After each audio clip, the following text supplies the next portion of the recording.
मॉनिटरचा आवाज वाढवा, बाहेरचा थोडासा गोंगाट होतोय आणि इको कमी करा.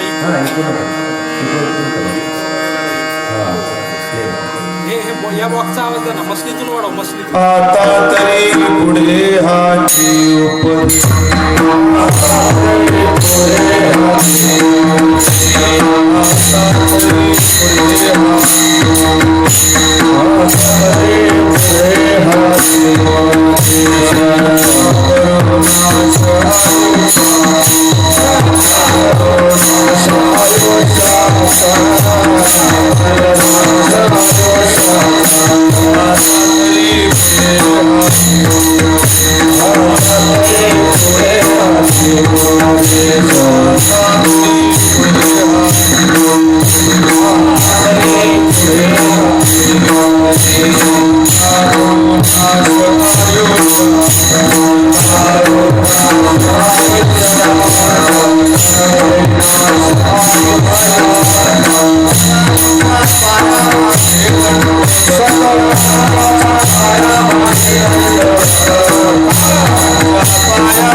आता तरी पुढे हाची उपदेश नका करू नाश आयुष्याचा. सकाळांच्या पाया माझी दंडवत आपुलाले चित्त शुद्ध करा.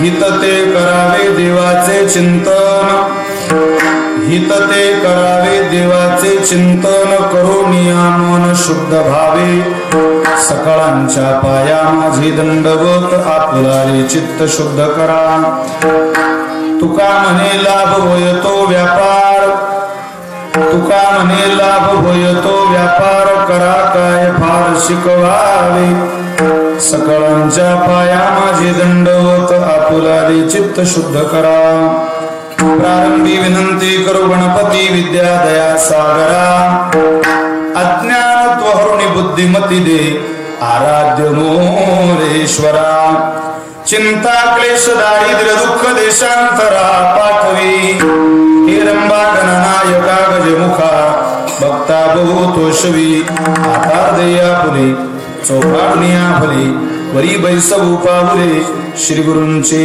नमोस्तुते व्यास विशाल बुद्धी लारविंदायत पत्र नेत्र येन त्वया भारत तैल पूर्ण प्रज्वालितो ज्ञानमय प्रदीपा शरण शरण जी हनुमंता तुम्हा आलो रामदूता काय भक्तीच्या त्या वाटा मज दावाव्या सुबटा समचरण सरोजम सांद्र नीलांबोदाभम जगननी तपानी मंडनम मंडना तरुण तुलसीमाला कंदरम कंजनेत्रम सदय धवलासम विठ्ठलम चिंतयामि अलंकापुरी रम्य सिंहासनस्थम पदांभोज तेजस प्रदेशम विजेंद्रादिदैवी सदा स्तूयमानम समाधिस्थमृतिं भजे ज्ञानदेवं नमो ज्ञानेश्वरा नमो ज्ञानेश्वरा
संपाद्य ज्ञानं विधाय भक्ति विलोकितोयन समाधि राजा वैराग्यवंतं सुविचारयुक्तं नमामि जोगं शिरसा गुरुन्तं महिम्न पारन्ते परमविदुषो यद्य सदृशी स्तुतिर्ब्रह्मादीनामपि तदवसन्नस्त्वयि गिरः अथावाच सर्वस्वमति परिणामावधिगृणन् ममापेश स्तोत्रे हर निरपवाद परिकरः जिथे ज्ञान विज्ञान संजीव होते जिथे योग विद्येस सामर्थ्य येते जिथे मानवाला मिळे मोक्ष गाथा तुझ्या पायरीशी सदा नम्र माथा नवी फूल अश्वत्थ वृक्षास आले जिथे गीत ओवीस वेद झाले तुझ्या शब्द शब्दात सायुज्यनाथा तुझ्या पायरीशी सदा नम्र माथा तुझ्या मंदिरी आर्त जीवास तृप्ती तुझ्या दर्शने लोक स्वानंद घेती श्रुती धन्य झाल्या तुझे गीत गाता तुझ्या पायरीशी सदा नम्र माथा सामर्थ्याने गजाननाच्या सामर्थ्याने गजाननाच्या संकट जाई माझा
आता तरी पुढे हाची उपदेश नका करू नाशायुष्याचा सकळांच्या पाया माझे दंडवत आपुलारे चित्त शुद्ध करा. याचा आवाज स्वच्छ करा, थोडासा स्वच्छ ऐकायला यायला पाहिजे. इथं पुढे येऊ द्या. प्रस्तुत प्रसंगी प्राप्तस्थळी कीर्तनरूपी सेवेकरिता निवडलेला अभंग जगद्गुरु जगद्वंदनीय श्रीमंत श्री संत श्रेष्ठ ज्ञानाचा सागर भक्ती सागर वैराग्याची शिखर असणारे श्रीमंत ज्ञानवंत कृपावंत ज्या संतांच्या अभंगवाणीला वारकरी संप्रदायाच्या दृष्टीने किंबहुना वारकरी संप्रदायाच्या विचाराने सूर्याची प्रखरता, चंद्राची शीतलता, अग्नीची दिव्यता, वेद मंत्राची पवित्रता, गंगेची सुचिता, आईची वात्सल्यता अशी उपमा दिलेली आहे. असे देवमान्य संत, संत मान्य संत, जगतमान्य संत, संत सम्राट विश्ववंद्य जगद्गुरु श्रीमंत श्री तुकाराम महाराज श्री महाराजांचा उपदेशपर प्रकरणातील 4 चरणाचा बहुतेकांच्या परिचयाचा अभंग सेवेकरता निवडला आहे. विठ्ठला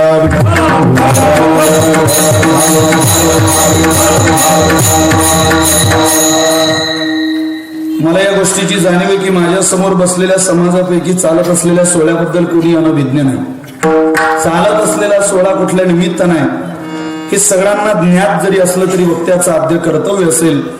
या दत्त जयंतीच्या महान पर्वावरती आपल्या या पवित्र अशा नगरीमध्ये भगवान श्री दत्ताच्या दरबारामध्ये दत्त जयंतीचा हा महोत्सव आणि या महोत्सवामध्ये माझ्यासारख्या मुक्ताई फळावरच्या कीर्तनकाराकडे आलेली ही कीर्तनाची सेवा, आज कीर्तनाकरता उपस्थित ज्यांच्या माध्यमातून इथे येण्याचा सुयोग माझ्या जीवनामध्ये आला ते आदरणीय, खरं तर महाराष्ट्रातला पखवाजातला राजा म्हणायला हरकत नाही, आदरणीय गंभीर महाराज अवचार या ठिकाणी उपस्थित आहेत. ज्या गंभीर महाराजांचं नाव जरी घेतलं, एखाद्याकडे कला देईल ईश्वर. ज्ञानोबरांच्या समाधीला जेवढेला मस्तक लागलं तेवढेला रेडा जिथे वेद बोलतो तिथे निर्बुद्धाला कला समर्पित करू शकतात ज्ञानोबर आहे. पण कलेबरोबर लीनता, नम्रता, तो सुस्वभावीपणा, ते प्रेमळ व्यक्तिमत्व जुळून घेणं, आपण गेल्यानंतर सुद्धा आपल्या अस्तित्वाची उणीव त्या समाजामध्ये निर्माण करणं हे सगळ्यांना मात्र मिळत नाही महाराज. हे असं सगळं वैभव असलेले आमचे बंधुराज गंभीर महाराज अवचार आज उपस्थित आहेत. खर तर यांचं वर्णन करायला माझ्याकडे शब्द नाही आणि सूर्याचं वर्णन करत काजव्यानं आपला चमक, आपला प्रकाश समाजामध्ये पाडू नये. आदरणीय हरिभक्त परायण श्रीगुरु हे सगळे गुरुस्थानी असलेले महात्मे आहेत, ज्यांच्या आवाजाने आमचे गोदे बाबा सुद्धा डोलतात. आनंद वाटतो बाबांना ज्यावेळेला ही मंडळी गातात त्यावेळेला. आदरणीय श्री भकुरे गुरुजी आज उपस्थित आहेत. आदरणीय हरिभक्त परायण श्री पंढरीनाथ महाराज आरू उपस्थित आहेत. आदरणीय अभिमन्यू महाराज पंचाळ आज उपस्थित आहेत आणि सर्व गायक वादक गुरुजन महाराज मंडळी ज्यांच्या अध्यक्षतेमध्ये आणि नेतृत्वामध्ये हा सोहळा संपन्न होतोय ते आदरणीय सुदामरावजी नखाते साहेब आहेत. कुशल असं नियोजन. मी येताना सर्व बॅनर पाहत आलो, ती पोस्टरबाजी पाहत आलो, दत्त जयंतीच्या उत्सवाबद्दलचा आनंद अभ्यासात आलो, पाहत आलो. हा एक वेगळा आनंद आहे आणि त्यांना मार्गदर्शन गंभीर महाराजांचं असल्यामुळे इथे कुठल्याही पद्धतीची उणीव नाही. अगदी दृष्ट लागेल असा सोहळा आपण साजरा करत आहात. अधिक वेळ विस्तारामध्ये न घालवता माझ्या चिंतनाकडे वळतो. विठ्ठला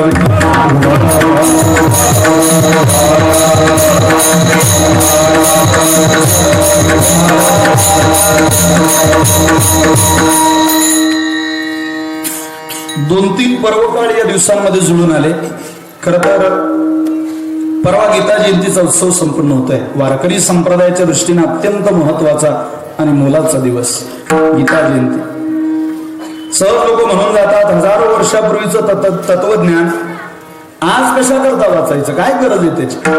5215 वर्षापूर्वी कुरुक्षेत्राच्या भूमीवरती कृष्ण प्रसादाच्या रूपाने अर्जुनाकडे श्रीमद भगवद्गीतेचं तत्वज्ञान आलं. का अभ्यासायचे आज, हजारो वर्ष झाले, काय गरज आहे त्याची आज. खर तर अर्जुनाकडे आलेलं तत्वज्ञान हे पांडवांपुरतं एका अर्जुनापुरतं मर्यादित राहिलं नाही. वत्साचे निओरसे दुबते होय घर देशे झाले पांडवांचे निमिसे जगदोधरण. निमित्त अर्जुनाचं आहे तरी तुमच्या मला आज प्रत्येकाला त्या गीतेच्या तत्वज्ञानाची गरज आहे. सज्जन हो, आजही बघा आपण प्रत्येकाच्या हृदयामध्ये तो मोहरूपी धृतराष्ट्र घर करून बसलाय. त्याला काढायला, त्याला बाजूला सरायला श्रीमद भगवद्गीताच लागेल ना. कामरूपी दुःशासन ठाण मांडून बसलाय. कधी जागा होईल नकळत सुद्धा मनुष्याला धोका पोहोचवू शकतो. आतापर्यंतच पूर्ण सिंहावलोकन करत करत जगलेलं आयुष्य क्षणामध्ये फेल करणारा, नापास करणारा दुःशासन, तो कामरूपी दुःशासन घर करून बसलाय. त्याला बाजूला काढायला मला असं वाटतं जगाच्या पाठीवर गीतेसारखं दुसरं शास्त्र नाही. अहो आजही तो शकुनी जो आहे तो मत्सराचं घर करून हृदयामध्ये बसलेला आहे. त्या शकुनी सारखा मत्सर बाजूला सारायचा असला, क्रोध रूपी दुर्योधन बाजूला सारायचा असला तर मला असं वाटतं योग्य व्यवस्थापन करून देणारं जगाच्या पाठीवरचं शास्त्र म्हणजे गीताशास्त्र आहे. मदन मोहन मालवीय असं म्हणायचे त्यांचं वाक्य फार सुंदर. कायर तासे वीर तातक जीवन का प्रवास ले जाने वाला ग्रंथ अगर कोई होगा तो उसका नाम है श्रीमद भगवत गीता. म्हणून म्हणतात प्रेम म्हटलं की माता, पतिव्रता म्हटलं की सीता, आणि हिंदू शास्त्र म्हटलं की फक्त गीता. विठ्ठल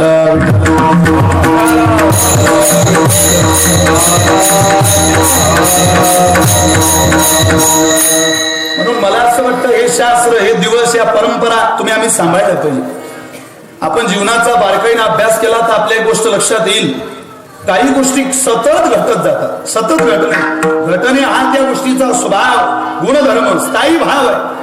काही गोष्टी जीवनात फक्त वाढतात, काही कधी वाढतात, कधी घटतात, आणि काही कधी घटतही नाही आणि वाढतही नाही. कायम घटत त्याचं नाव आहे आयुष्य. ते घटत जात. आयुष्य उरावं वाटतं महाराज, सरत जात. घटत त्याचं नाव आयुष्य आहे. कायम वाढतं, वाढत वाढत वाढत जाते. ती तृष्णा, आशा कायम वाढते. कधी वाढते, कधी कमी होते. त्याचं नाव आहे मन. आणि कधी वाढतही नाही आणि कधी घटतही नाही. त्याचं नाव आहे विधी विधान. परमात्म्याचा न्याय, परमात्म्याची सुवर्ण अक्षर, ती कधी घटतही नाही. आजचं असलेलं सरकार, त्याला सुद्धा गीतेचा नियम तोच आहे. आणि कदाचित बदललं सरकार तर असं त्याच्यामध्ये कुठलं सरकार, कुठला राजा, एखादी कलम ज्या वेळेला संविधानाच्या माध्यमातून कायदा तयार करून टाकली जाते, तसं गीताशास्त्रामध्ये, परमात्मा वचनामध्ये, संत वचनामध्ये तो अबाधित सिद्धांत आहे. तो कधी बदलत नाही. विधी विधान, परमात्मा न्याय कधी घटतही नाही आणि कधी वाढतही नाही. म्हणून मला असं वाटतं तूच तुझ्या जीवनाचा शिल्पकार आहे बाबा. गीता माऊली म्हणते रे, जीवनातली भीती निवृत्त कर, तुझ्या हृदयामध्ये धाडस निर्माण कर. या समाजाकडे तू फार लक्ष देऊ नको. कर्मण्येवा अधिकार असते, मान हरी शुक्लाचन, तुलाच जायचंय स्वतंत्र कर्म करून, तुलाच तुझी वाटचाल पोहोचवायची. कारण तू बांधला हे जन्माला आल्यापासून कर्मानुबंधेनी मनुष्य लोके. मनुष्याची गाठ या कर्माबरोबर जर बांधलेली असेल तर मला असं वाटतं हे तत्वज्ञान, हे चिंतन, हा उपदेश तुम्ही अभ्यासला पाहिजे. आणि याच दृष्टीने सांभाळणारे हे दिवस आहे. गीता जयंती होत नाही, कालचा दिवसही वारकरी संप्रदायाच्या दृष्टीने अत्यंत मोलाचा आणि महत्वाचा आहे. महाराष्ट्रामध्ये जन्माला आलेल्या प्रत्येक माणसाला कालच्या दिवसाचं महत्व कळावं. कालचा दिवस म्हणजे विदर्भ रत्न गाडगे महाराजांची पुण्यतिथी कालच्या दिवशी झाली. अहो, गाडगे महाराजांचं दिसायला व्यक्तिमत्व सामान्य दिसतं, एक अद्वितीय संत. काय त्यांचं वर्णन करावं महाराज, काय होतं त्या गाडगे महाराजांकडे. आज जर एखाद्या टेलरला, एखाद्या शिंप्याला म्हटलं बाबा जसा ड्रेस, जसा पोशाख गाडगे महाराज घालत होते तसं शिवून द्या, लाख रुपये घ्या, पण गाडगे महाराजांचा पोशाख शिवून द्या. नाही महाराज, नाही शिवणं शक्य. ते काही एका दुकानातलं कापड होतो, दुकानाचा संबंध नव्हता. एका माणसाने दिलेलं कापड होतं, माणसाचा संबंध नव्हता. एका गावचं नाही, ज्या ज्या भूमीवरती जे जे भगवं दिसलं ते घ्यायचं आणि चिंदी गुंडाळायची. असं तयार झालेला पोशाख कोण शिवू शकेल महाराज. काय होतं, अहो दिवसा गावं झाडली आणि रात्रीच्या वेळेला लोकांची अंतकरणं स्वच्छ केली. कर्मयोगी गाडगे महाराज, की आज ज्यांच्या नावानं राज्य शासनाला, राज्य सरकारला सुचिता मोहीम राबवावी लागते, इतकं महान व्यक्तिमत्व काही नव्हतं जवळ. त्या गाडगे महाराजांबद्दलच्या कविता वाचल्या, फार सुंदर. माझ्या डेगुजी सारखा संत नाही कोणी जगी, जानाई केले बोल त्यानं लुटली रे सुगी. होंगे चिंध्याचली आले हाती ढोबर मातीचा, दिस फिरण किती चाल कीर्तन रातीचा. लाखो रुपयाची राशी ज्याच्या बोली नक्की येली. लाखो रुपये फेकायचे महाराजांच्या अंगावर लोक, लाखो लाखो रुपयाची राशी ज्याच्या बोली नक्की येली. पण एका तांब्याच्या पैशाने नाही नजरच येली. किडे जनमेगा किती गुण मोजते त्याले, हिरा असाच व्हावा गा पुन्हा वराडी मायले. किडे पडले, किडे नाही नाही, आता मी नाही लक्ष देणार तिकडे. हो माझ्या डेबुजी सारखा संत नाही कोणी जगी. काय वर्णन केलं. आम्हा वराडी लोकांची तीच होती बापा माय. माझ्या गाडगे बाबाचं मोठेपण सांगू काय, आम्हावर आडी लोकांची तीच होती बापा. ज्यांनी गाडगे बाबांचं चिंतन केलं तोड भरून कौतुक केलं गाडगे महाराजांचं. जी लोक कठीणातलं अजून कठीण करतात त्यांना पंडित म्हणतात, आणि जे कठीणातलं सोप्या भाषेत समाजासमोर मांडतात त्यांना संत म्हणतात. विठ्ठल विठ्ठल.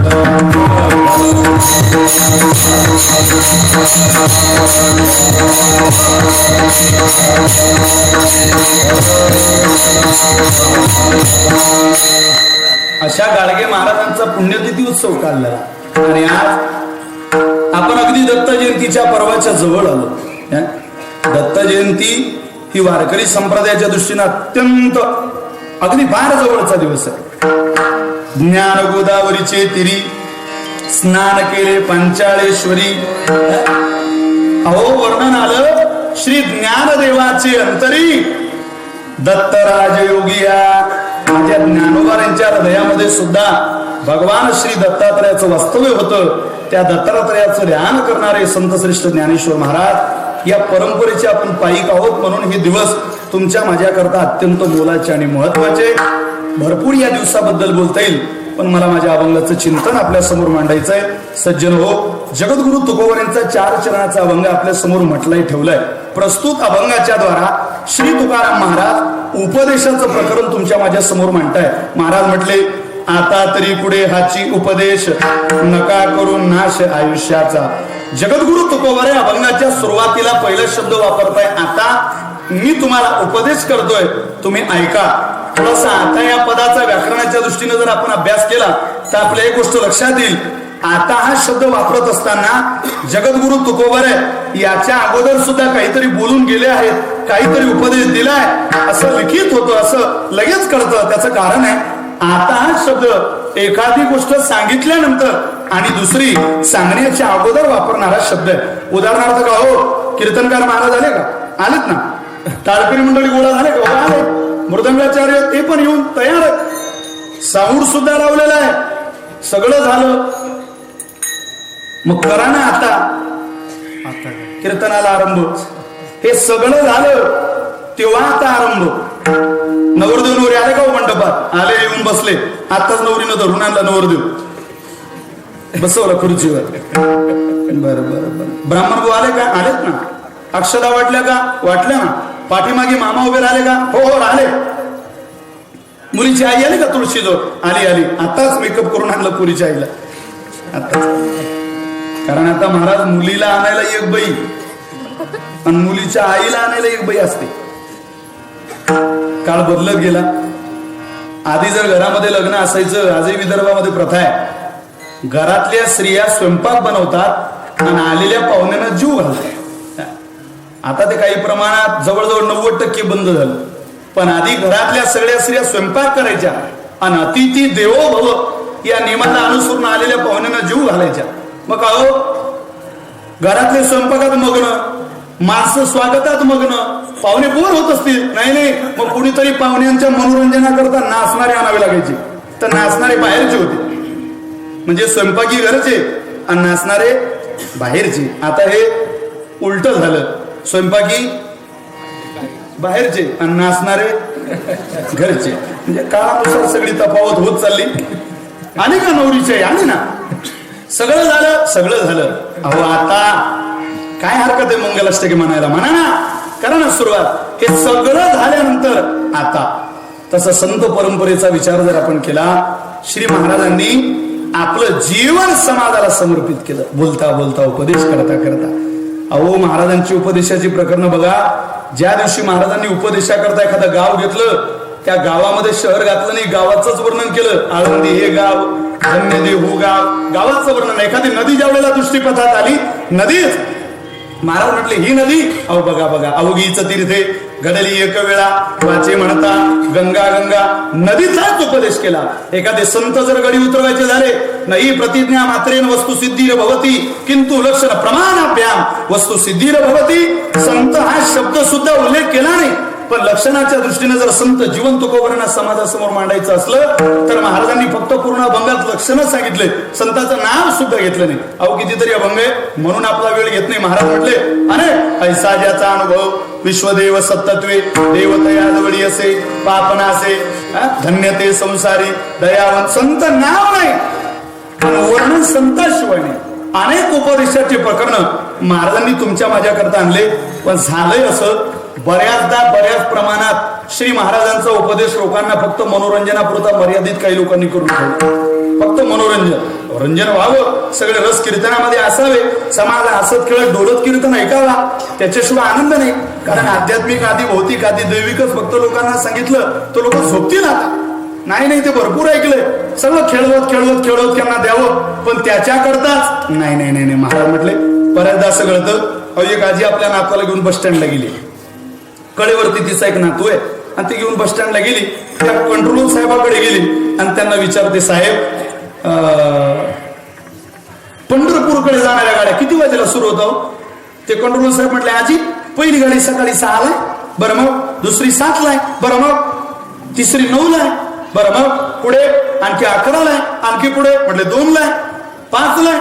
तुम्हाला रात्रीचा प्रवास करायचा असला तर शिवशाही 9ला. कुठल्या गाडीत जायचं जा? बरं हे इकडून जाणाऱ्या झाल्या भाऊ, तिकडून येणाऱ्या म्हटलं आजी तिकडून येणारी पहिली गाडी 5ला चालवते. पहिली 5ला आहे, दुसरी 8:45 आहे, तिसरी 12:45 आहे, 2:45 आहे, 5:45 आहे, रात्रीच्या 2 गाड्या 10:30ला. बरं साहेब यातल्या सुपर किती हो? तो म्हटलं आजी 10-15 असतील व सुपर. तुम्हाला जायचं कुठे आहे मला सांगा, मी सांगतो गाडी किती वाजता आहे, योग्य तुम्हाला कोणती गाडी परवडेल. ती आजी म्हटली, भाऊ मला जायचं कुठेच नाही. माझी एवढा का विचारते? काही नाही रे म्हणे, तू माझ्याशी बोलला की माझ्या नातू गुच्चूप असते, दुसरं काही नाही. अहो आजीच्या दृष्टीनं जरी त्याला बोलवावं वाटत असलं तरी तो पैसे घेतो बोलायचे. तो गोवाऱ्या म्हटले, तुम्हाला जरी आमचं बोलणं विनोदाचं वाटत असलं, रंजनाचं वाटत असलं तरी हितावरी यावे,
आमचा काही फायदा व्हावा म्हणून नाही, अहो हितावरी यावे, तुमचं हित व्हावं, तुमचं कल्याण व्हावं म्हणून बोलतोय.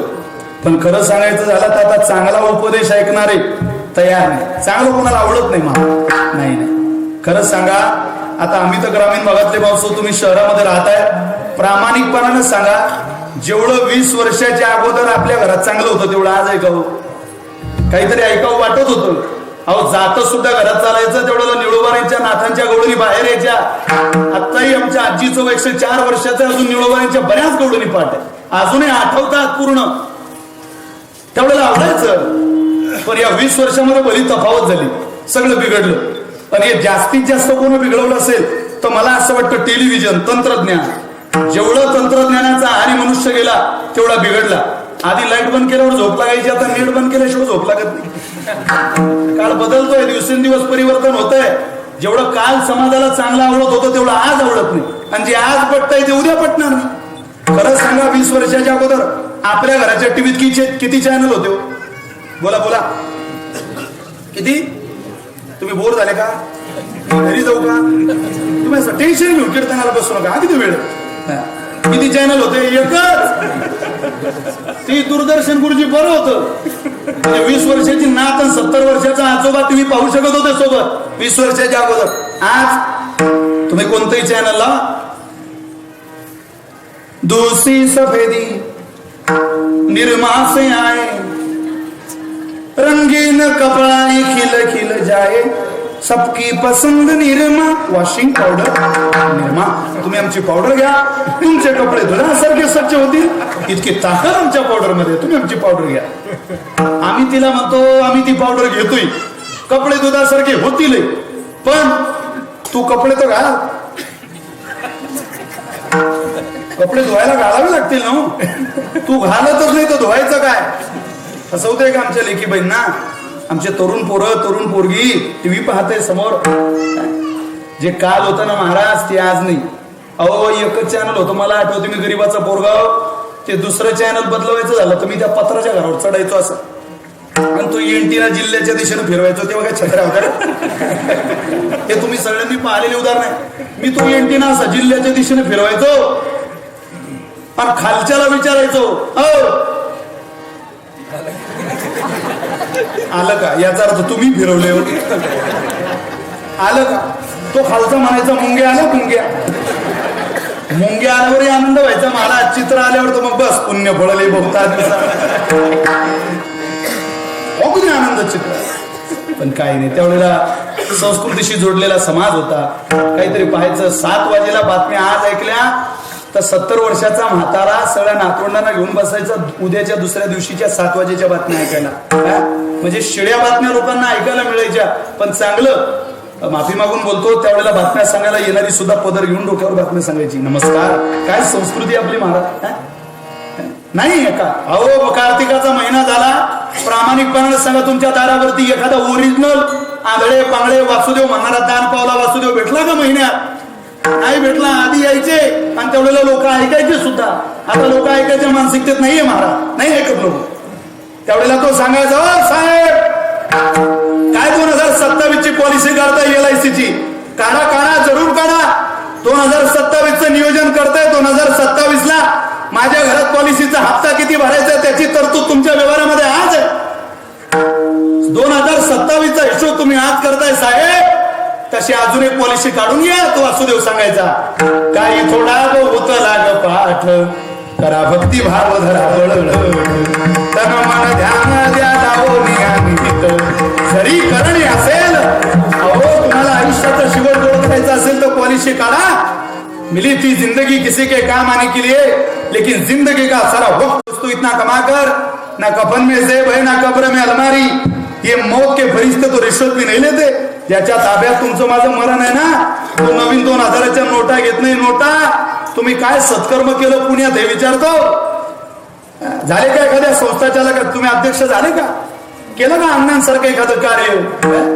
ते नका त्यांना पुढे झाले. दत्त जयंतीचा महोत्सव साजरा केला, काहीतरी नाविन्य समाजासमोर मांडलं. या तरुण मुली या तरुण मुलांना दत्त जयंतीचा उत्सव कळाला, टाळ मृदंगाचा नाद कळाला, भजन कीर्तन कळालं, तुकोबारांचे विचार कळाले. असं काहीतरी तुम्ही केलं का? कुणीतरी आळवा आहे महाराज विचारणार, काय उत्तर देता होशील तू? काय उत्तर देशील समोरच्याला? अरे कुणीतरी आहे विचारणार. पण आता मात्र ते कुणी ऐकत नाही. त्यावेळेला म्हणणारे सुद्धा होते आणि ऐकणारे सुद्धा होते. यांची माफी मागून सांगतो, शेतामध्ये सुद्धा चांगलं ऐकायचे लोक चांगलं ऐकायचे आणि चांगलं ऐकून चांगलं बोलायचे. पहिला सोबत सुद्धा चांगले बोलायचे लोक बैला सोबत. आता माणसाची माणसं चांगलं बोलणारे भेटत नाही. मुर्दार समाज झाला, मुर्दार. काय कोणाला अपेक्षित असतो? कोणी धनदौलत मागत नाही महाराज. मला असं वाटतं हा मुंबई पुणे हा आग्रा हायवे आहे ना, या हायवेकडे कोण जरा जीवन जगत जा. किती लोक मरता ऍक्सिडेंट मध्ये, कोण कुठे जाईल, कोण कुठे धडकेल, कोणाचा भरोसा नाही. ज्यांना कुठलं व्यसन नाही त्यांना कॅन्सर व्हायला लागला. 25, 26 वर्षाचे पोरं शरीर प्रकृती स्थिर असताना हार्ट अटॅकनं जायला लागले. याचा अर्थ तुकोबारांचं प्रमाण आज लक्षात येते. तिथे चालत नाही रे बाबा. नाही नाही नाही नाही, तिथे उत्तर चालत नाही. माणसाचं आयुष्य संपलं का हे द्यावंच लागतं, हे समर्पित करावंच लागतं. म्हणून विचाराने जीवन जगलं पाहिजे माणसानं. चांगलं ऐकून चांगलं बोलायचं लोक. बैला सोबत सुद्धा चल रे सरजा चल रे राजा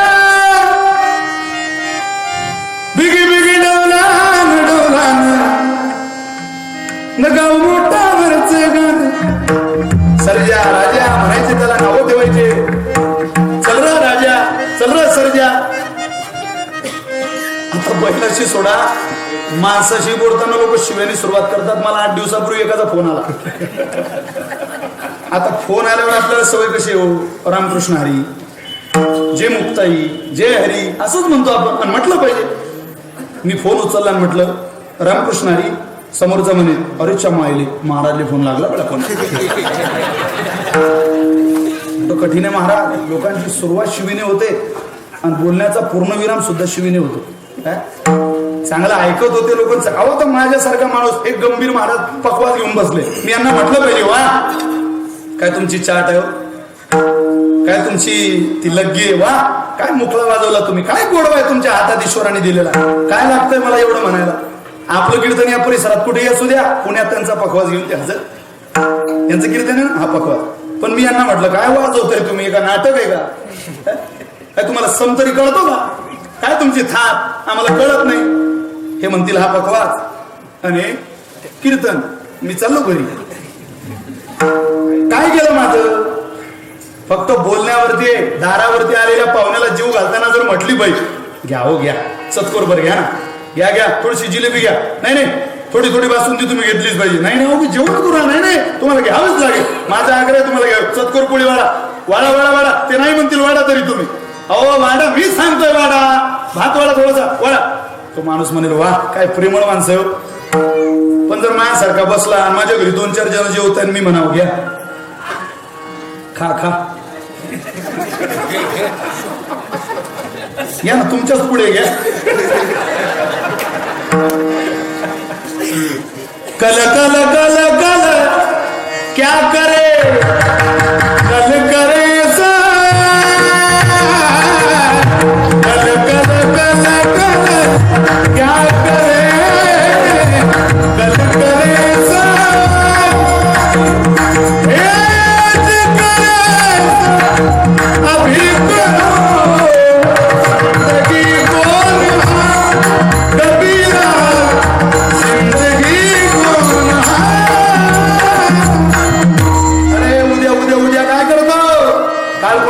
अभी भल्या माणसात चांगला ऐक, चांगला वाग, त्याच्याशिवाय काय येते जीवनात. बऱ्याच प्रयत्नांनी तुकोबरांनी उपदेश केलेले दिसून येत आहे बऱ्याच ठिकाणी. पण महाराज म्हटले आतापर्यंत काय झालं मला माहिती नाही. अहो बऱ्याच ठिकाणी महाराजांनी परमात्म्याच्या जवळ यावं एवढ्या करता देवाला एका टोपल्यात ठेवलं, दारोदार फिरले, देव घ्या देव घ्या. लोकांनी ऐकलं नाही. देव म्हटले, लोक म्हटले आम्हाला नको देऊ, देव न लगे देव न लगे. तुकोबरांना वाटलं यांना विकत वाटलं असेल बाबा, देव घ्या फुका देव घ्या फुका न लगे रुका. अहो पैसे देण्याची गरज नाही, फुकट घ्या. पण फुकट भेटलेल्या गोष्टीचं डिमांड समाजाला कळत नाही. फुकट भेटताय ना, त्यांना वाटलं फुकट देत काही उपयोगाची नसेल वस्तू. महाराजांनी परमात्मा घरी आणला. ज्या ज्या लोकांच्या जीवनामध्ये जगद्गुरु तुकोबर दारावरती आलेले, तो उपदेश केलेला, योग्य वळण दाखवलेलं, तो मार्ग दाखवलेला, असं ज्या वेळेला निदर्शनास आलं त्यावेळेला आतापर्यंतच झालेलं काय असेल ते आपण विसरलो पाहिजे. कारण एक बाजू मांडल्यानंतर आपण ज्ञानोबाईंचं उदाहरण बघा. ज्या वेळेला संतश्रेष्ठ ज्ञानेश्वरांनी ज्ञानेश्वरी सांगितली, ज्ञानेश्वरी सांगून संपल्यानंतर आणि पसायदानाची सुरुवात. कोणता आहे पहिला शब्द, आता विश्वात्मके देवे हे नेवाग यज्ञ तोषावे, तोषोणी मज द्यावे, पसायदान हे. अगोदर काय केलं तुकोबरे म्हटले मला माहिती नाही, गेलेलं सोडावं, पण निदान उरलेलं तरी आयुष्य तुम्हाला सुखामध्ये घालवावं असं वाटत असेल तर मी जे सांगतोय ते तुम्ही ऐका. अभंगाचं प्रथम चरण.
आता तरी पुढे हाची उपदेश नका करुणाच्या आयुष्याचा.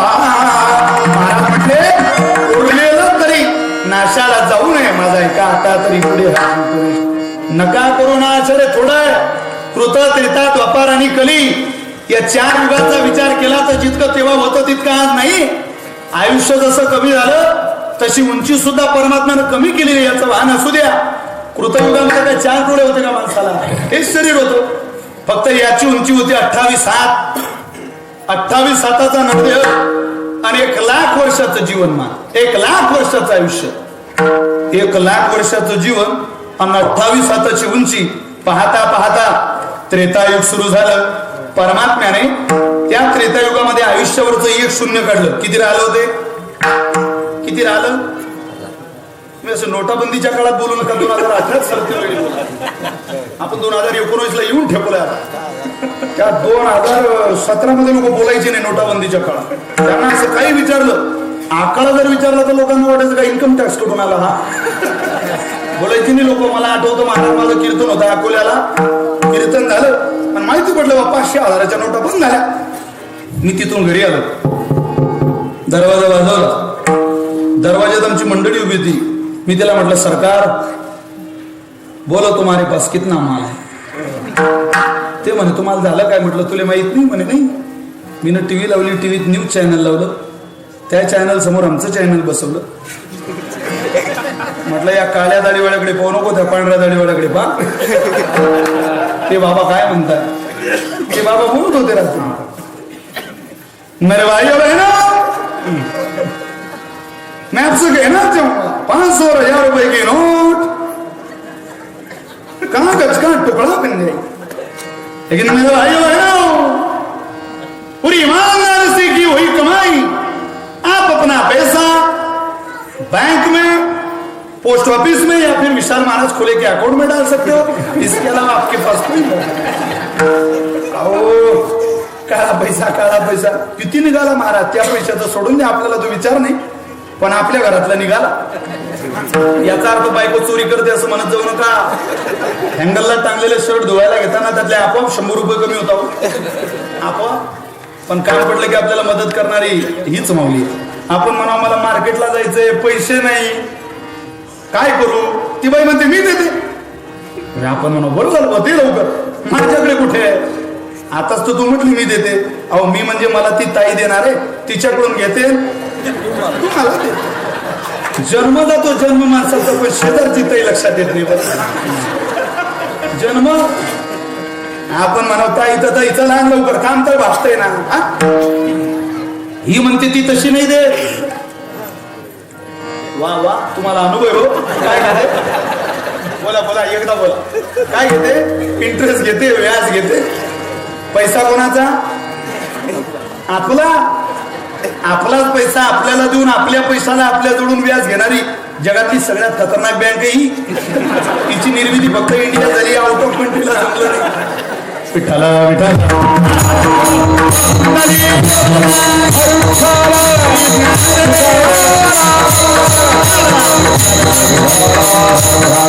युगामध्ये 1,00,000 वर्षाचं आयुष्य आणि 28 हाताचा माणूस.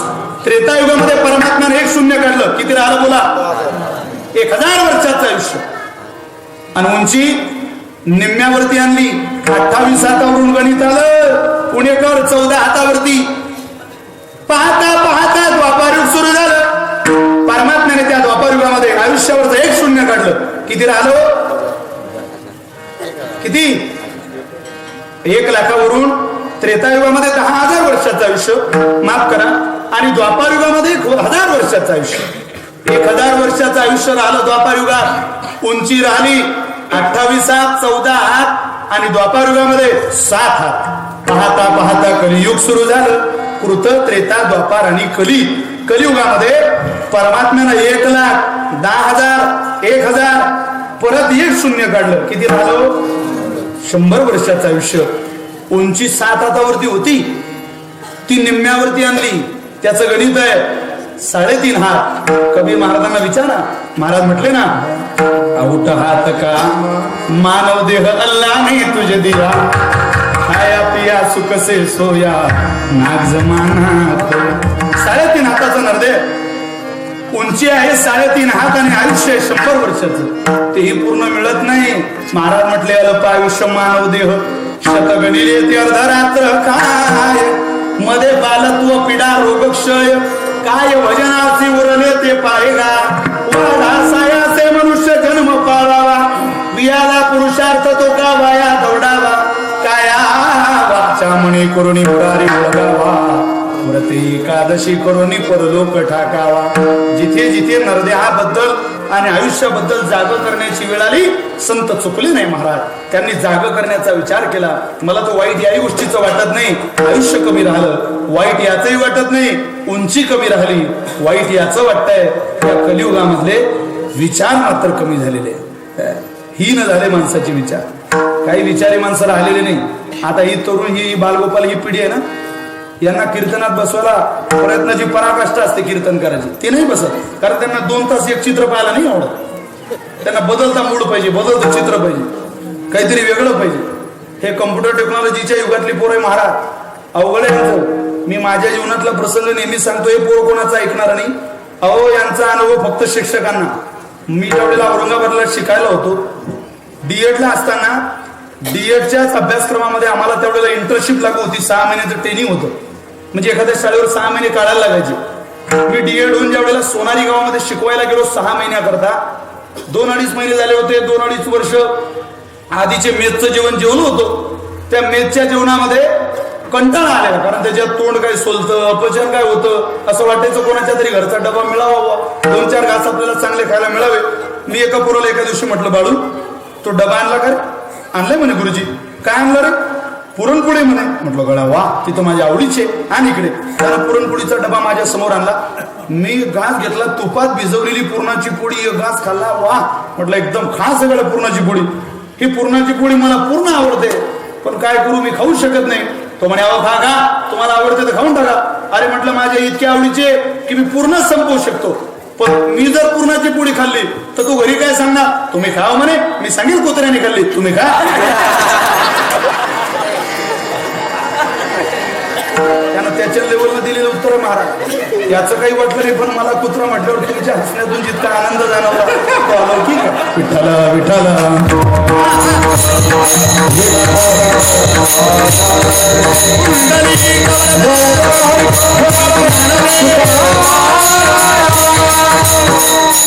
अहो, महाराज म्हटले आयुष्याचं गणित फार थोडं आहे. बालपणापासून अगदी तरुणापासून नामदेव महाराजांचं चरित्र वाचा. 5 वर्ष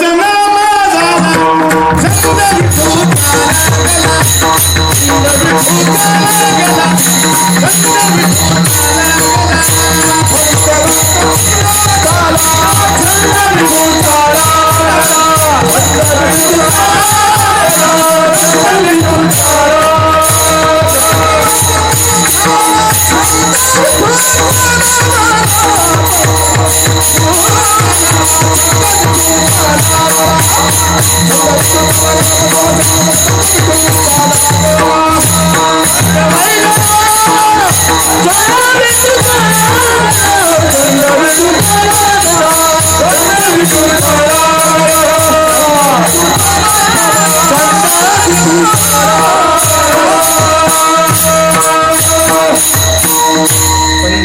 नामा झाला संत विठूचा लागला. 5 वर्षाचे नामदेव महाराज अहो संत वचनाने काय महाराज परिचय होतो जीवनामध्ये. देवाजवळ राहिला नाही मनुष्य तरी चालेल, फक्त संत विचारात जगला पाहिजे. नामदेवराय कायम देवाजवळ अखंड दया देवाचा शेजार सदैव. पण पुढचं जीवन बघा नामदेवरायांचं. ज्यावेळेला मुक्ताईने बोध खेचरासी केला त्याने नाम याला बोध येले हा विचार ज्यावेळेला जीवनामध्ये आला तेव्हा खरी क्रांती झाली. उपदेश गडी उतरला तरच क्रांती होईल. ही उपदेशाची परंपरा आहे. ही उपदेशाची ज्या वेळेला ब्रह्मदेवाकडून नारद वर्षी आले त्याच्या आधी ब्रह्मदेव त्या ब्रह्मदेवाला विचारावं का हो तुम्ही हे जे तत्वज्ञान आमच्या समोर मांडताय या सृष्टीचा विस्तार करताय काय तुमची अवस्था काय. ज्ञानोबराचं वेड म्हणतात पै सृष्टीच्या उपक्रमा पूर्वी गा विरोत्तमा वेडायसा ब्रह्मा एकला होता मज ईश्वरा ते नोळखे ना सृष्टी करू शके थोर केला एके नामे जेने. अहो तो ब्रह्मदेव सुद्धा कोणाचं तरी ऐकणार आहे. ब्रह्मदेव परमात्म्याच्या नाभी कमलातून परमात्म्याची नाभी म्हणजे हे आकाश त्या नाभी कमलातून ब्रह्मदेव जिथून आले तिथं जाण्याचा प्रयत्न सुरू केला. मी पाहिलं मला जमलं नाही. कारण मनुष्य ज्या वेळेला स्वतःच्या विचारानं साधना करतो ती फलद्रूप होते पण त्याला विलंब व्हावा लागतो. अहो भरताला 3 जन्म घ्यावे लागले आणि नारदासारख्या संतांच्या उपदेशानं ध्रुवबाळाला 5व्या महिन्यात परमात्मा भेटला. ही संत विचाराची शक्ती आहे, संत विचाराची ताकद आहे. अहो मी मध्ये शिरत गेलो मला काही त्याचा थांग पत्ता लागे ना बाबा. तो वेदाला कळत नाही ब्रह्मदेवाला काय कळेल. पुराणासी अगोचर अगोचर अगोचर विदा न करे सहा शास्त्र शिनले मौनाची झाले मौनाची झाले. पुराणासी अगोचर अगोचर अगोचर विदा न करे विदा न करे पुसूल पुसूल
वेदासी. अहो त्या वेदाला माहिती नाही देव का हो विटेवरी उभा. शेष सुद्धा थांबला, शेष शिनला, भागला. किती ठिकाणी महाराजांनी महाराज म्हटले नाही त्या शिवमहिम्यामध्ये परमात्म्याचं वर्णन किती प्रखरतेनं त्या पुष्पदंतांनी केलं. शिनला तो त्याला जमलं नाही, शेषाला नाही, ब्रह्मदेवाला. मग ब्रह्मदेवाजवळ आलं कुठून. हंसरूपी ब्रह्म उपदेशिले श्रीहरी चतुश्लोकीच्या भागवत अमेवासमेवाग्रे नान्यत यदसत्स परम पश्चाद यदेतस्य योग शिष्येत सोस्म्यहं कृतेर्तन प्रतीयत्न प्रतीयत्यात्मनि. हा सगळा जो उपदेश आहे चतुश्लोकी भागवताचा तो ब्रह्मदेवाजवळ आला. ब्रह्मदेवाने नारदांना दिला, नारदांनी व्यासांना दिला, व्यासांनी शुकदेवांना दिला. शुकदेवांनी तुमच्या माझ्यासारख्याच्या माध्यमात येण्याकरता राजा परीक्षितीला दिला. अर्थ असा आहे की उपदेशाची परंपरा वारकरी संप्रदायाला मान्य आहे. उपदेश ऐकल्याशिवाय कोणाचं जीवन पूर्ण होत नाही. महाराज उपदेश ऐकावाच लागतो. अहो जिथे ज्ञानोबाईंचा आम्ही उपदेश आज ऐकतोय, जिथे तुकोबाईंचा उपदेश आम्ही आज ऐकतोय, जिथे मुक्ताबाईचा उपदेश आम्ही आज ऐकतोय, त्या मुक्ताबाईच्या कुळाचा विचार करा. तिथे सुद्धा कोणाला तरी याच दत्त परंपरेचा अन्वय, नाथ संप्रदायाचा, नाथ परंपरेचा अन्वय घ्यावा लागला, उपदेश श्रवण करावा लागला. त्यावेळेला हे सगळं मांडता आलं पुढे. भक्त त्र्यंबक पंथ मूळ पुरुष आदि, जयाची समाधी आपे गावी, जयाची समाधी आपे गावी. भक्त त्र्यंबक पंथ मूळ पुरुष आहे. ज्ञानोबाईंचे मूळ पुरुष त्र्यंबक पंथ. त्यांना 2 मुलं, एक हरिहर पंत, गोविंद पंत. त्या गोविंद पंतांची साधना बघा, आपण चरित्र वाचा आपल्याला कळेल. त्या गोविंद पंतांनी साधना केली आणि त्या साधनेच्या माध्यमातून 12 वर्षाच्या पुरुषरणीच्या माध्यमातून एक बाळ जन्माला आलं त्यांच्या घरात. त्या बाळाचं पहिलं नाव आहे वेद मातुहू किंवा वेद मातर. पण नाथ परंपरेवरती, दत्त परंपरेवरती, दत्त उपासकांवरती निष्काम श्रद्धा म्हणून सांगितलं की याचं नाव वेद मातर नाही, वेद मातू नाही. विठ्ठलारी ठेविले नाम, निराईस प्रेम कहिनी नाती. ज्ञानोबाईंची आजी म्हणजे निराबाई आहे, मुक्ताबाईची आजी म्हणजे निराबाई आहे. ती निराबाई आणि त्या निराबाईला गैनीनाथांवर विशेष प्रेम होतं. ते गैनीनाथ म्हणायचे, अहो मी दत्ताचं स्मरण केलं, मी पंढरीनाथाचं स्मरण केलं आणि याचं नाव विठ्ठल ठेवलं आणि यांना विठ्ठल पंत तुम्ही म्हणा. तेच विठ्ठल पंत. अहो सहज कुठे ज्ञान जन्माला येत नाही. उपदेशाची परंपरा असली, वैराग्याची भूमी असली तर ज्ञान जन्माला येतं. असं पडत नाही. कोणी आईच्या पोटात शिकत नाही. महाराज आईच्या पोटात शिकायला आपण काही अष्टवक्र महामुनी नाही, आपण काही भक्त प्रल्हाद नाही. आणि तेही जिथं शिकले तरी त्यांच्या आई वडिलांची साधना, त्यांच्या आईची पुण्याई, त्यांच्या आईने श्रवण केलेला नारद महर्षींसारख्या महात्म्याच्या मुखातला उपदेश हा कळी उतरवला आणि तो बाळाच्या उपयोगाला आला. ही उपदेशाची परंपरा आहे हे मला सांगायचंय. किती उपदेश, किती उपदेश. स्वतः विठ्ठलपंत जिथे जन्माला आले, जन्माला आल्या आल्या थोडेसे मोठे झाले. कृष्णाजी देवपुड्यांकडे म्हणजे स्वतःच्या मामाकडे वेदाचं अध्ययन केलं, श्रुतीचं अध्ययन केलं, शास्त्र पारंगत केली. नुसतं शास्त्र श्रवण केले नाही, संत विचाराने जीवन जगले. अहो पुढे तीर्थयात्रा केल्या. विठ्ठलपंताच्या तीर्थयात्रेच्या कितीतरी प्रसंगाचं सुंदर चिंतन केलेलं आहे.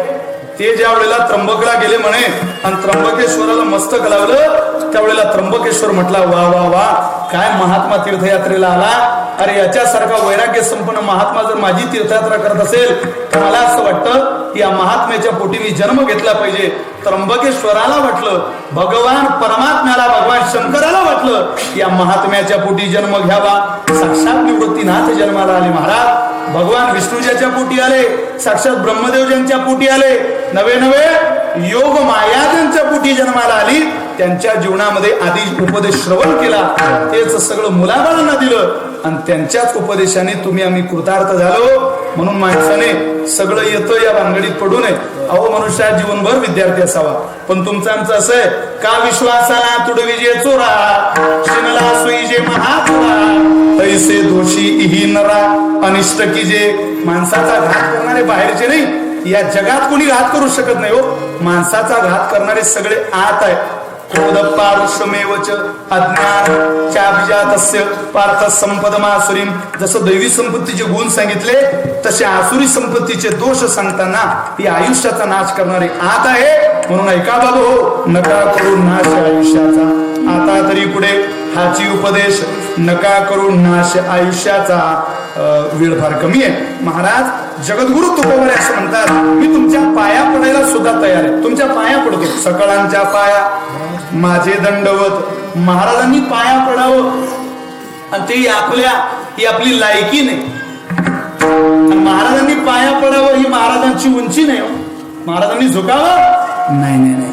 तरी का पाया पडतात? एखाद्या वेळेला बापालाही पोराच्या पाया पडावं लागतं. महाराज अशी वेळ, असा प्रसंग जीवनामध्ये.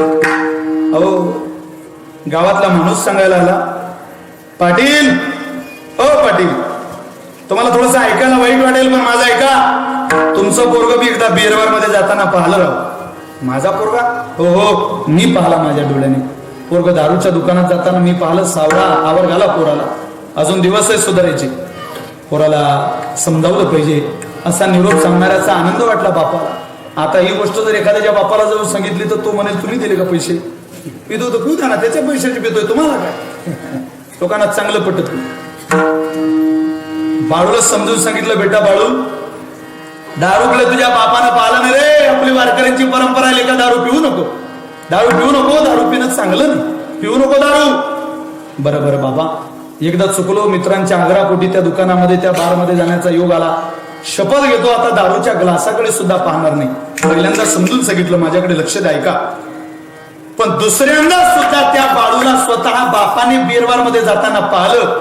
आता ज्यावेळेला ओळ्या डोळ्याने बाप पाहतोय पोराला दारूच्या दुकानात जाताना, त्यावेळेला बापाचं हृदय हल्लं. महाराज, अरे तिकडच्या बांधावर गेलेला बैल, 4 पायाचा बैल माझ्या एका आवाजात फिरून इकडे येतो, आणि 22 वर्षाचा पोरगा एका समजुतीनं समजत नाही. याचा अर्थ आपल्या घरातला बैल हुशार आहे, आपलं पोरग बिघडलंय. मोठा दंडा घेतला आणि तिथून मारत मारत बाळूला घरी आणलं. पेशील दारू, लाज वाटत नाही का मूर्खा? अरे आपली बापदाद्यांची परंपरा ही वारकऱ्याची, तू दारू प्यायला लागला? अरे दारू तुझ्या जीवनाचा सत्यानाश करेल, दारूकडे पाहू नये, भल्या माणसा दारू पिऊ नको. हा सगळा उपदेश आहे बरं का कुठेतरी. कोण म्हणेल आमच्या परिसरामध्ये एक वियोगी नावाचे संत झाले, ज्यांनी आपलं पूर्ण जीवन भगवान श्रीकृष्णाला समर्पित केलं. त्यांनी तर आवाज दिला, हे दारू पिणाऱ्या, जितका सज्जन चेहऱ्याचा आवाज आणतो ना, तो सज्जन चेहरा वर्षभर तसा दिसू दे.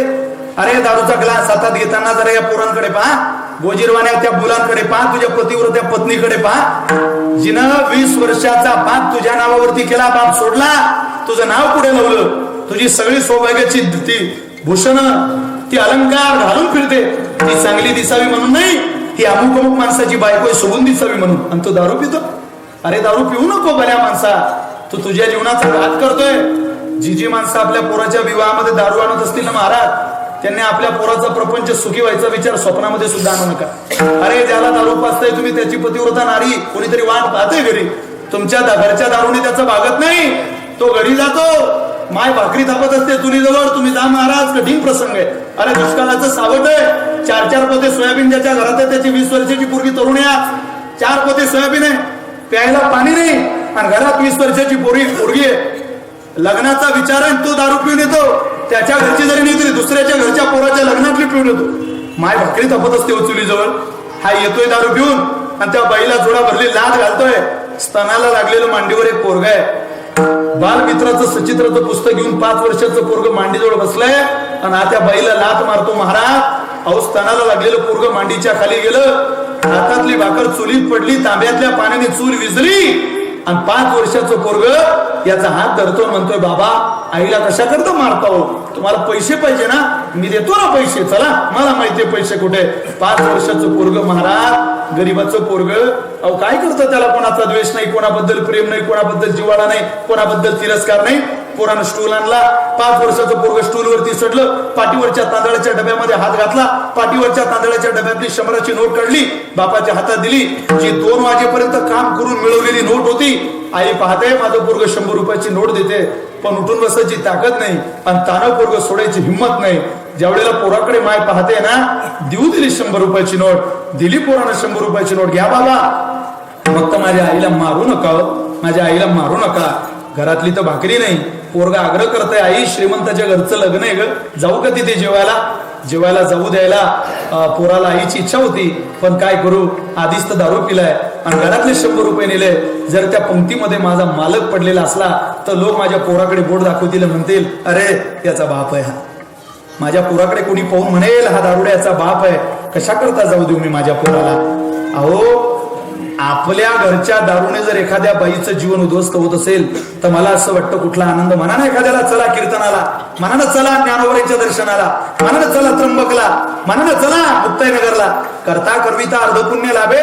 दुसऱ्याचा प्रपंच उद्ध्वस्त करत असाल तर त्याचं पाप तुम्हाला भोगावं लागेल, आणि जर तुम्ही पुण्य करत असाल परमात्मा तुम्हाला अर्धपुण्याचा भागीदारी करायला तयार. मोठं दयनीय महाराज. म्हणून वियोगी महाराजांनी आवाज दिला, दारू पिणाऱ्या. कोण म्हणतं संतांनी या व्यसनांकडे छेडलं नाही. द्योतम पानम स्त्रिया सुना विषय श्रीमद भागवतामध्ये आला. कशा करता आला? एवढ्या करताच आला की हे लोक अधोगतीला जातील, यांना तत्वज्ञान कळणार नाही, देशी पिणाऱ्याला देश कळणार नाही. देशरा कळून घ्यायचा असेल तर देश सोडावी लागेल, त्यातला आता गोडवा कळेल, सहज कसं कळेल काही पण. आवाज दिला त्यांनी, आवाज. हे थांब जरा दारूवाल्या बोल गड्या रे बोल गड्या रे तू हिला सोड गड्या रे बोल गड्या रे हिला सोड गड्या रे देवाने तुला जन्मया भारती दिला भारती दिला हे हिंदू भुजारात सोड रे हिला कशी नाही जनाची मनाची हो कशी नाही जनाची मनाची लाज तुला रे बोल गड्या रे तू दारू सोड गड्या रे अरे थांब दारू सोड तीच पद्धत बापाने वापरली बाळू पहिल्यांदा समजून सांगितलं तू ऐकलं नाही आता तुला मारतोय मारत मारत सुजलेला बाळू जेवढ्या घरी आणला नाही हो पिणार बाबा दारू नाही पिणार आता पण तिसऱ्यांदा पोराच्या हातून चुकी घडली आणि दारू पिलाच आता तिसऱ्यांदा पकडलेल्या पोराला बाप म्हणतोय बेटा पहिल्यांदा तुला समजून सांगितलं तू ऐकलं नाही दुसऱ्यांदा मारलं रे बाळ्या तू माझा पोरगाय गाळ तुला मारावं मला वाटत नाही पण मार खावा लागला तुला मारून सुद्धा तू ऐकलं नाही आता तुझ्या पाया पडतो पण दारू पिऊ नको त्या तिन्ही पद्धती संत उपदेशामध्ये आपल्याला दिसतात करा रे बापांनो साधन हरीचे जणी करणीचे करू नका महाराजांना राग आला किती सांगू तरी नाही ऐकती बटकीची पुढे शिंदरीचे काय माय गेली होती महाराज म्हटले रे माझी भक्तीवीन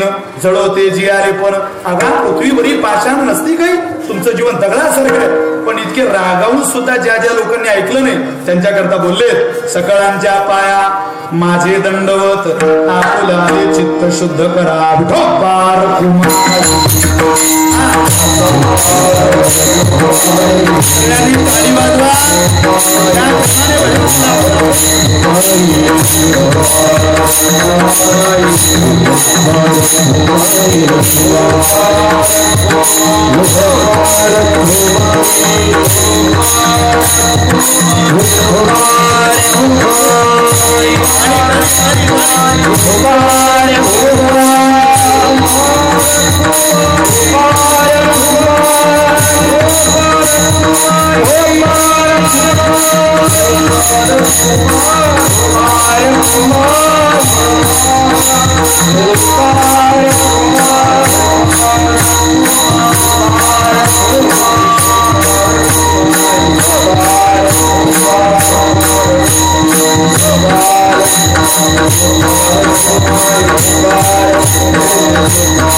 ताली वाजवा हरि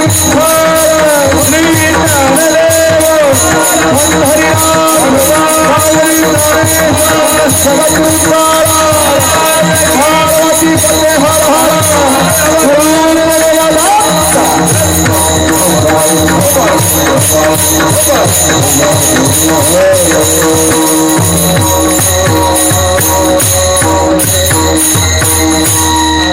पुढे हाची उपदेश नका करू नाश आयुष्याचा सकळांच्या पाया माझे दंडवत आपला चित्त शुद्ध करा.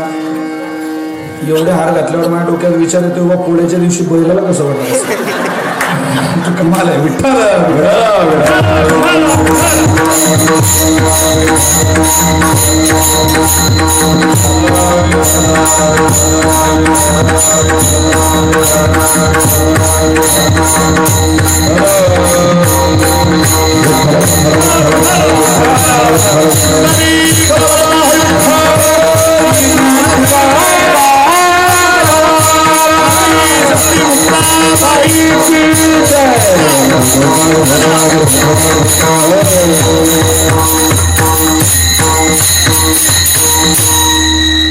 पुन्हा एक भाव महाराज पाया पडतायत. खर तर पूर्ण अभंगाचं चिंतन आणि पूर्ण अभंगाचा विचार किंवा तो सिद्धांत मांडायला आपण या ठिकाणी आलो नाही. महाराजांच्या अभंगवाणीला वाकून नमस्कार करावा ही आपली कुवत आहे. जगद्गुरु तुकोबर यांचं वचन आहे, महाराज सकळांच्या पाया माझे दंडवत. हे वचन ऐकून माणूस पुढे जातोय, पण मला असं वाटतं या वचनाचा कधीतरी एकांतामध्ये विचार करा. जगद्गुरु तुकोबर यांसारखा एक महात्मा आपल्याला म्हणतो पाया पडतो तुमच्या, पण तुमचं चित्त शुद्ध करून घ्या. का तुकोबर आहे पाया पडताय? पडावं का महाराजांनी पाया? माफी मागतो आपली. खरं तर ज्या पायावर मस्तक ठेवण्याकरता जगाचा मालक सुद्धा धावपळ करतो, त्या तुकोबरांनी म्हणावं. किती सुंदर प्रसंग आहे. मी माफी मागून आपले 10 मिनिट घेणार. गुरुजी आज्ञा आहे ना मला 10 मिनिटावर. आपण लोहगावचा प्रसंग वाचा जगद्गुरु तुकोबर यांच्या चरित्रातला. श्री महाराजांच्या चरित्रामध्ये असा उल्लेख आहे, महाराजांचं लोहगावला कीर्तन होतं आणि जगद्गुरु तुकाराम महाराज त्या लोहगावला कीर्तनाकरता गेले. श्री महाराज ज्यावेळेला कीर्तनाला गेले त्यावेळेला महाराजांच्या मृदंग वादकाचं नाव आहे सोनोबा ठाकूर. गेल्या गेल्याच महाराजांनी सोनोबा ठाकूराची चौकशी केली. 14 टाळकरी होते तुकोबरांचे प्रमुख. तसे टाळकरी भरपूर असायचे, पण मानाचे 14 टाळकरी आणि त्यात मानाचा पखवाज वादक सोनोबा ठाकूर. महाराजांनी आल्या आल्या सोनोबा ठाकूराची चौकशी केली. काय आदर असेल महाराज आपल्या गायकांबद्दल, आपल्या वादकांबद्दल. पूर्वीचे कीर्तनकार एखाद्या कीर्तनाला जायचे ना गुरुजी त्यावेळेला आदल्या दिवशी निघायचे म्हणे आणि वेळेत त्या गावाला पोहोचायचे. 2 तास नाही, कीर्तन झाल्यावर मुक्काम करायचे. दुसऱ्या दिवशी गाडीची सोय करायची मग घरी पोहोचायचे. कधी त्यांना आता 2 तासाकरता कीर्तनकार येतो. पूर्वीचे लोक 2 दिवस प्रवासात जायचे तरी आनंद कीर्तनात. कोणाशी त्यांचं काही वैर नाही, काही वाद नाही, सगळं आनंदात. आता 2 तासाकरता गेलेल्या कीर्तनकाराला साऊंडची अडचण, टाळकऱ्यांची अडचण, वादकाची अडचण, हे सगळं झालं तर पाकिटाची अडचणच अडचण. भरपूर अडचणी आहेत. हे खरं आहे, प्रामाणिकपणाने कबूल करतोय. सगळ्यांनी कबूल करावं ही भावना आहे. त्यावेळेला आनंद होता, पण प्रेम नाही. याचं त्याच्याशी जमत नाही, त्याचं याच्याशी जमत नाही. मोठा उघड आहे महाराज. लोक दिसायला चांगले दिसतात पण आतून असं काळ भरले लोकांच्या हृदयात. अरे परमार्थ परमार्थ म्हणजे काय? प्रातस्मरणीय भोलेबाबांचं वाक्य सगळे सांगतात, असा इकडचा डोंगर इकडे उचलून ठेवायचा म्हणजे परमार्थ नाही. समजूत बदलली की झाला परमार्थ. मनुष्याची समजूत बदलावी, थोडीशी विचारामध्ये पाहिली यावी कुठेतरी. तो हेकेखोरपणा, ती हुकुमशाही वारकरी संप्रदायामध्ये चालत नाही महाराज, नाही चालत. अहो इथे 1400 वर्ष लागले चांगदेव महाराजांना मुक्ताबाई कळायला. आता पहिला दिवस आहे. चांगदेव महाराज म्हटले आजी जन्म आलो. इथं किस गली में गलबाला. इथं तर ग्रामपंचायत सदस्याला वाटतं मला VIP दर्शन झालं पाहिजे पंढरपूरला. घरी नाही बाबा, इथे देवता रांगेत उभे आणि तू काय नंबर लावतोय? मोठा उघड आहे. परमार्थामध्ये विचित्र अवस्था काही काही लोकांनी आपली करून टाकली. कदाचित त्यांचं हृदय त्या अवस्थेपर्यंत गेलं नाही.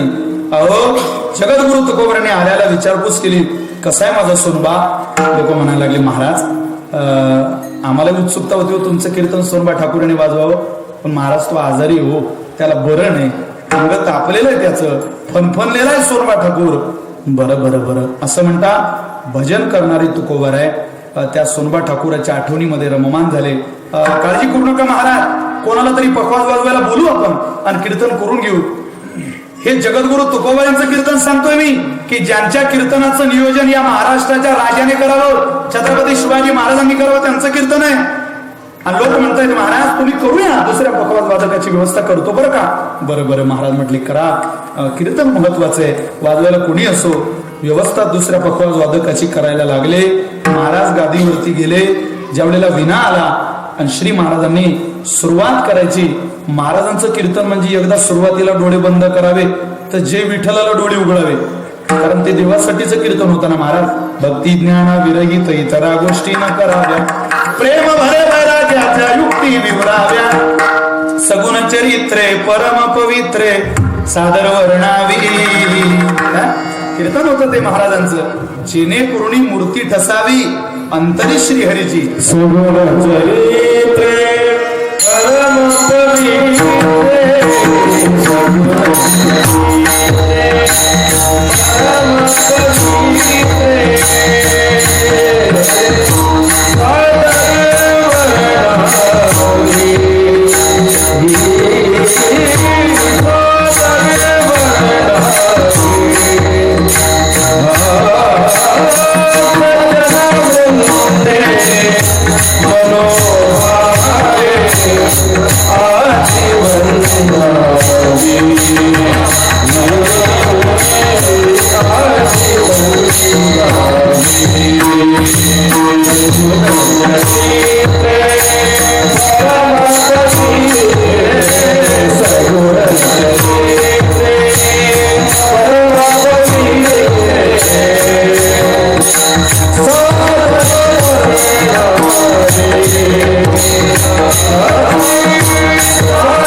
सगुण चरित्रे परम पवित्रे सादर वर्णावी, सज्जन वंदे मनोभावे आधी वंदावी. परंपरा होती कीर्तनाची. महाराजांनी एकदा डोळे बंद केले आणि डोळे बंद केल्यानंतर पखवाजावरची थाप ऐकली. ऐका विषय, ज्यावेळेला पखवाजाची थाप कानावरती पडली ना महाराज, सोनबा ठाकुराच्या जागेवरती माझ्या कीर्तनात कोण मृदंग वाजवायला आलेला आहे हे पाहण्याकरता सोनबा ठाकुरा करता श्री तुकोबांनी एकदा परत डोळे उघडले आणि त्या पखवाज वादकाकडे पाहिलं. दुसरा तिसरा कोणी नव्हता महाराज, स्वतः सोनबा ठाकूरच पखवाज वाजवायला हजर होते. त्यावेळेला पखवाज वाजवायला लागला. कीर्तन झालं महाराजांचं. निष्ठावंत भाव भक्तांचा स्वधर्म निर्धार हे वर्म चुकू नये या अभंगावरती महाराजांनी चिंतन केलं. कीर्तन संपन्न झालं. वैराग्याचं परिपूर्ण दर्शन घडवणारं कीर्तन होतं म्हणे. ज्यावेळेला कीर्तन झालं, विनेकराने महाराजांच्या पाया पडावं, महाराजांनी विनेकराच्या पाया पडावं. दुसरा नंबर होता सोनबा ठाकूराचा. सोनबा ठाकूराने आपला पखवाज बाजूला ठेवला, डोक्यातली पागोटी काढली, खांद्यावरचं घोंगडं बाजूला ठेवलं आणि श्री तुकोबांच्या चरणावर आपलं मस्तक टेकवलं. ज्यावेळेला सोनबा ठाकूर माझ्या पाया पडतो हे तुकोबांनी पाहिलं ना, त्यावेळेला याने माझ्या कीर्तनात आजारी असून पखवाज खूप सुंदर वाजवला, खूप गोड वाजवला ना, म्हणून याला एखादी शाबासकीची थाप मारूया, त्याच्या पाठीवरून हात फिरूया. हात वरती केला, पाठीवरून हात फिरवणार, ती शाबासकी देणार. थाप मारली सुद्धा तर ती थाप सोनबा ठाकूराच्या पाठीत बसली नाही, ती थाप जमिनीवरती बसली. ज्यावेळेला थाप जमिनीला लागते त्यावेळेला तुकोबा विचारताय सगळ्यांना का हो कुठे सोनबा, कुठे सोनबा. आता पाया पडला, क्षणभर आला, त्याला विचारपूस करायची होती, कशी रे बाबा तब्येत. माझ्याशी न बोलता गेला. हो बोलवा त्याला, बोलवा. एका काळीचे कट्टर विरोधी असणारे रामेश्वर भट्ट सुद्धा कीर्तनाला हजर होते. थांबा मी आणतो त्यांना. सोनबा ठाकूराच्या घरी पडतच गेले रामेश्वर भट्ट आणि सोनबा ठाकूराला आवाज देता, अरे सोनबा, अरे गडा तुझी वाट पाहता येतो कोवर काय, तू पाया पडला भल्या माणसा, निघून आला, चल बाबा लवकर चल, तुला मी घ्यायला आलो. अंग फनफनलेलं आहे. जो स्वतःच्या मुलाबाळांकरता उठून बसू शकत नाही तो तुकोबांच्या कीर्तनात मृदंग काय वाजवेल महाराज. जो परिवाराकरता कुठलं काही काम करू शकत नाही तो पखवाज काय वाजवेल. हे वाजवणार बरं वाटतं, जरा दिसायला बरं वाटतं. महाराजांची ती माळ, तो बाणा, तो रुबाबदार पोशाख पाहताना आम्ही डोलतोय ते वाजवताना. त्यांच्याकडे पाहायलाही बरं वाटतं, त्यांचं ऐकायलाही बरं वाटतं. पण याच्या पाठीमागे काय प्रयत्न आहे. 4 वाजता उठावं, इंद्राणीच्या घाटावरती पकवाज न्यावा. दिवाळीच्या दिवसामध्ये अंगातलं बनियन जोपर्यंत घामाने ओलं चिंब होत नाही ना, तोपर्यंत प्रयास करायचा, थांबायचं नाही. एक बाप जन्म देतो महाराज आणि सेवा केली तर दुसरा प्रातस्मरणीय गुरुनाम गुरु पांडुरंग बाबा वैद्यांसारखा बाप ही समाजामध्ये जगण्याची कला देतो. सहज कोणाला मिळत नाही. अरे कोणाचे वाजवण्यावरती, कोणाचे गाण्यावरती सहज माना डोलवत नाही. या लोकांची अनंत प्रकारची साधना आहे, सेवा आहे. अवचिताची हाती ठेवा, दिली सेवा न करिता. अहो सेवा न करता या संप्रदायामध्ये, या परंपरेमध्ये कोणाला काहीच मिळत नाही, काहीच नाही. सोनबा ठाकूराला आवाज देत आहे, पण दरवाजा उघडायची सुद्धा ताकद नाही. शेजारच्याला, घरातल्याला सोनबा ठाकूरांनी उघडायला लावला दरवाजा. त्या रामेश्वर भट्टांना हात घेतलं, अंगाला हात लावला. अहो हरभरे टाकले तरी फुटाने अंगावरती व्हावेत, इतकं कडकडात तापले रंग ज्यावेळेला सोनबा ठाकूराचं रामेश्वर भट्टांनी पाहिलं. सोनबा का घाई केली रे भल्या माणसा निघून यायची, का घाई केली बोल. अरे महाराज वाट पाहताय तुझी, का घाई केली. त्यावेळेला रडायला लागले सोनबा ठाकूर. रडताना सोनबा ठाकूर बोलत होते, महाराज आमचं पुण्य होतं तोपर्यंत महाराजांचं कीर्तन वाजवलं. आता मला असं वाटतं महाराजांचं कीर्तन वाजवलं जाईल का, नाही सांगतायत. शरीर प्रकृती महाराज, आज मी जिवंत असून तुकोबारांचं कीर्तन वाजवू शकत नाही. माझे प्रातस्मरणीय गुरुवर्य वैद्यबाबा म्हटले होते, मी जिवंत असून तुकोबारांच्या ज्ञानोबारांच्या पालखी सोहळ्यात जाऊ शकत नाही. काय माझ्या जीवनातला प्रसंग आहे. एक तर मी जिवंत नको होतो आणि एक तर असून मी त्या पालखी सोहळ्यात पाहिजे होतो. काय सेवा असेल महाराज, काय निष्ठा असेल. सोनबा ठाकूराची ते बोल ऐकले, रामेश्वर भट्ट सुद्धा रडायला लागले. म्हणजे तुम्ही नव्हता कीर्तनाला. नाही हो, मी कसला कीर्तनाला. बघा बघा अंग थांबलेलं आहे माझं. परतच रामेश्वर भट्ट तुकोबारांजवळ आले आणि महाराजांच्या चरणावरती मस्तक ठेवलं. महाराजांना म्हणतात, महाराज भाग्य आमचं, आज आम्ही तुकोबारांचं कीर्तन जरी ऐकत असलो, हा दिसायला तुकोबारांचा देह जरी दिसत असला तरी तुम्हाला पाहताना तुकोबारे आम्ही म्हणू नये. महाराज तुमच्या कीर्तनामध्ये ज्यानं मृदंग वाजवला ना तुकाराम महाराज, तो सोनबा ठाकूर नव्हता हो. तुमच्या कीर्तनामध्ये पकवान वाजवणारा जगाचा मालक होता, पंढरीचा पांडुरंग होता.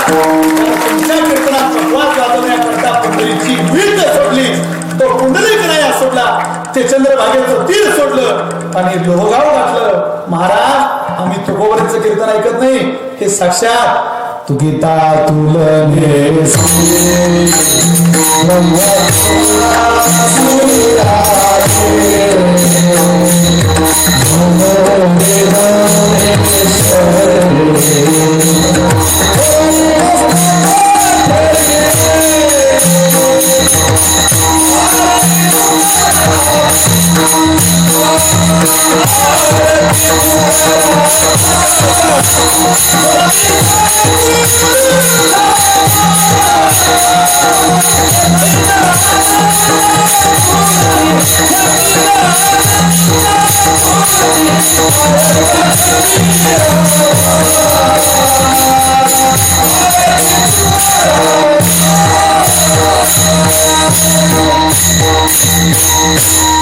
अलौकिक संत. आणि त्या संतांनी म्हणावं, अरे नाना म्हणे देव इच्छी संत संघ, त्या संतांनी म्हणावं सकळांच्या पाया. आणि मला असं वाटतं जर तुकोबारे म्हणत असतील सकळांच्या पाया, तर लाजीरवानं झालं पाहिजे आपलं हृदय. अरे माझे तुकोबारे ज्यांच्या पायावरती देव मस्तक ठेवतो, ते तुकोबारे जर मला म्हणत असतील अंतकरण पवित्र कर आणि लाग या वारकरी संप्रदायाच्या साधनेला. हो पार्थस्थ, अरे वारकरी संप्रदाय हा चिंधी गुंडाळलेला हिरा आहे. चिंधीकडचं लक्ष बाजूला कर भल्या माणसा, त्या आतल्या हिऱ्याकडे पहा. हिऱ्याकडे पाहून तुझ्या जीवनाचा प्रवास असं होतं.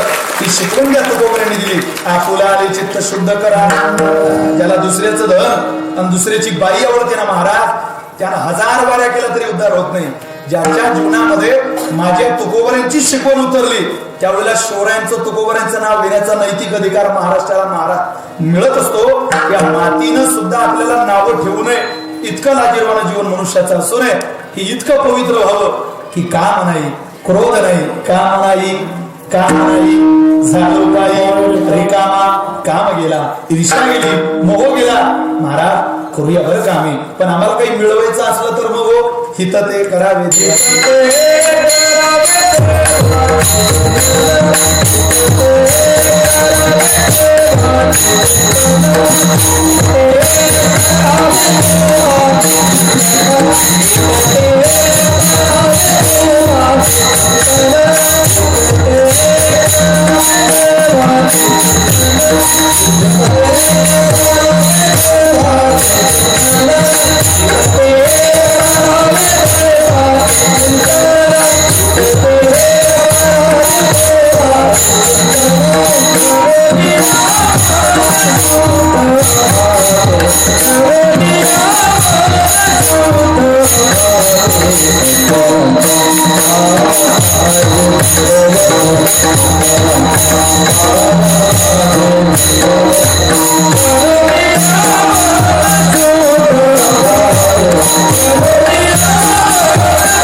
देवाचे चिंतन करो नियमन शुद्ध भावे सकळांच्या पाया माझी दंडवत आपुलाले चित्त शुद्ध करा आपलं मन आपला भाव दिवाकाराने भावत स्म दुसरं काही नाही तो एक भाव शुद्ध करा बळकट करा प्राप्ती करताच परमार्थ करायचा असेल तर भजन करा ना परमात्म्याचं मिळेल तुम्हाला सगळं देवाच्याही भजनातून मिळतं आणि संताच्याही भजनातून मिळतं मी तर असं म्हणेल खरं कीर्तन म्हणजे भजन आहे कीर्तन म्हणजे व्याख्यान नाही कीर्तन म्हणजे हे मधलं नाही खरं कीर्तन म्हणजे तुम्ही म्हणावं आम्ही म्हणावं यांनी वाजवावं जयघोष व्हावा नाद ब्रह्म एकत्रित व्हावं आल्हाददायक परमात्म्याच्या भजनाचा संत भजनाचा आनंद मनुष्याला उपभोगता यावा थोडा वेळ का होईना समाधीचा स्पर्श हृदयाला व्हावा हे खरं कीर्तन हे खरं कीर्तन आहे मला असं वाटतं आमच्या आरू महाराजांनी बसवलेली चाल ज्ञानोबांची या महाराष्ट्राचा जीव की प्राण असणारे दोन संत 2 मिनिट आपणही त्यांचं भजन करूया ते पुढे म्हणतील आपण सगळे मागे म्हणू सगळ्यांनी म्हणायचं अगदी बिबीच्या देठापासून लाज वाटू देऊ नका संताचं नाव याची कसली आली लाज सगळ्यांनी म्हणा ते पुढे म्हणतील आपण मागे म्हणूया बोला